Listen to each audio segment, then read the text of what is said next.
Sziasztok! Szeretnék bemutatni egy otthon elkészíthető akváriumhűtő berendezést, ami ebben a hőségben igen hasznos lehet, főleg ha egy sorház legfelső szintjén éltek. Jelenleg ez a kettyere egy 12 voltos tápegységről működik egy automata hőkapcsolóval, ami azt a célt szolgálja, hogy a beállított értékek között kapcsol ki és be.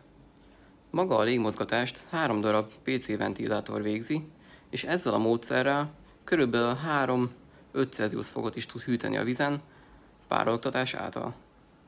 Csak viszonyításképpen a videó készítésekor a szobában 29 fok volt, miközben az akváriumban alig 25 fok felett. És ez gyönyörű szépen tartja is. Csak az elpárolgott vizet kell utána tölteni időnként.